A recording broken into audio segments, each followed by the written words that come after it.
Kompostieranlage Frankfurt. 13 Tage später. Gleich wird sich zeigen, was am Werbeversprechen kompostierbar auf vielen Tüten, Bechern oder Kapseln dran ist. Unter den Augen von Anlagenleiter Peter Domin öffnet sich das Tor des Rottetunnels. 13 Tage lang braucht es in so einem Tunnel, bis aus Bioabfall gute Erde wird. Wir haben 9 verschiedene, angeblich kompostierbare Produkte mitvergraben. Haben sie sich zersetzt? Ja, irgendwas hat gerasselt. Hier. Diese Plastiktüte eher nicht. Sie sehen ja. Trotzdem, da ist, weiß nicht, die Hälfte noch. Bei den beschichteten Papierartikeln sieht es besser aus. Die 2 Tüten und der Eisbecher haben sich ganz gut zersetzt. Die Sachen aus Kunststoff dagegen kaum, wie der Trinkbecher aus Maisstärke oder die Kaffeekapseln. Es war zu erwarten, die Dinger sind sehr robust und selbst wenn man jetzt noch drauf drückt, man kann die gar nicht zusammendrücken, die sind so stabil. Das heißt, da ist ja auch richtig Material verbaut und das ist unmöglich, dass sich das in 13 Tagen auflöst. Ja, ein klares Ergebnis, Papier ist gut abgebaut, alles andere nicht. Dabei wird Plastik hier ohnehin von vornherein aussortiert und verbrannt, egal ob kompostierbar oder nicht, denn eine Unterscheidung ist gar nicht möglich. Wir investieren viel Geld in die Sortierung, in die Windsichtung und Siebung, um sagen wir mal, unliebsames Plastik, also Kunststoffe, aber auch diese biologischen Kunststoffe, abbaubaren Kunststoffe, wieder auszusortieren. Und das ist eigentlich Geld, was man sparen könnte. Zwar erfüllen diese Produkte eine EU-Norm, die besagt, dass sie sich in 90 Tagen zu 90% in einer industriellen Anlage auflösen müssen. Aber macht die Norm dann überhaupt Sinn? Das bezieht sich natürlich nur auf die sehr künstliche Situation im Labor. Es gibt da eine Standardkompostierung, ein Standardverfahren und da müssen die Materialien gewisse Kriterien erfüllen. Zum Beispiel nach einer gewissen Zeit ist so und so viel von dem Material zersetzt, nicht mehr sichtbar. Da gucken sich die Leute aber nicht notwendigerweise Teilchen unter 2 mm an. Das ist nicht unbedingt gefordert. Und was danach mit dem Rest passiert, also bis zu 10% des Materials dürfen noch verbleiben, auch bei einem kompostierbaren Material, wenn es dann in den Boden gelangt, das ist auch nicht mehr Teil dieser Norm, dieses Standardverfahrens. Außerdem hat keine industrielle Anlage 90 Tage Zeit, um aus Biomüll Kompost zu machen. Das läuft viel schneller. Daher haben viele Städte inzwischen reagiert. Seit diesem Jahr hat die Stadt Frankfurt explizit geregelt über Satzung oder mit Satzungsrecht, dass biologisch abbaubare oder sogenannte kompostierbare Tüten und Behältnisse nichts im Biomüll verloren haben. Dieses Verbot gilt inzwischen bundesweit in vielen Städten und Gemeinden. Trotzdem werden die Artikel weiter als umweltfreundlich beworben und landen am Ende in der Biotonne.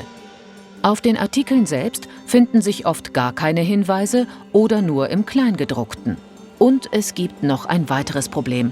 Denn selbst wenn die industriellen Anlagen viel Plastik aussortieren, alles finden sie nicht. Befindet sich das Plastik erst einmal im Kompost, landet es unweigerlich im Garten oder auf einem Acker. Dort zerfällt es langsam. In Pflanzen ist dieses Mikroplastik kaum zu finden.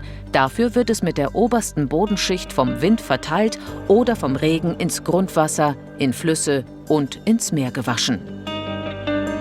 Dort kann es von wasserfilternden Lebewesen wie Muscheln oder Plankton aufgenommen werden. In welchem Umfang Mikroplastik zum Beispiel über größere Tiere auch in uns Menschen gelangt, ist noch nicht geklärt.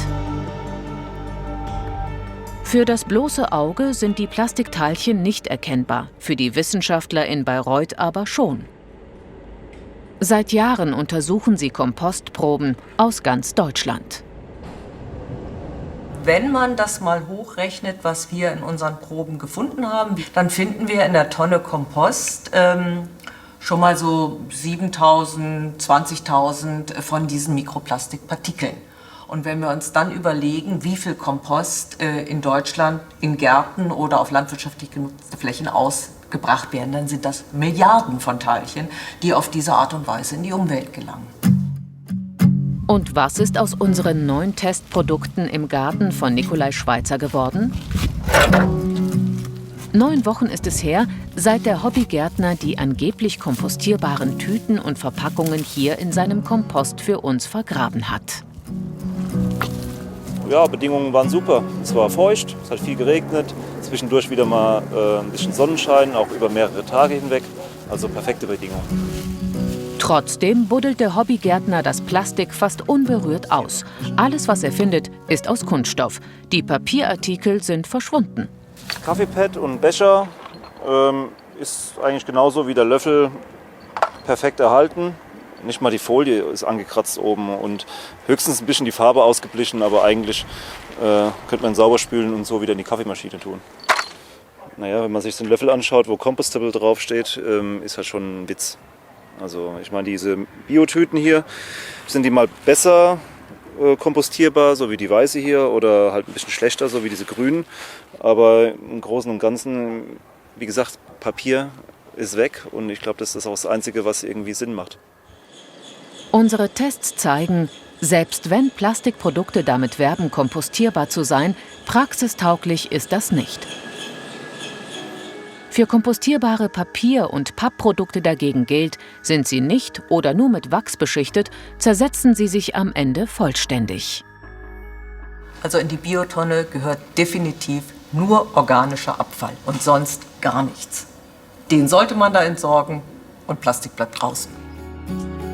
Das ist definitiv für Pflanzen, Tiere und Menschen das Beste, weil Kompost dann das bleibt, was er sein soll. Ein Stück Natur ohne Plastik.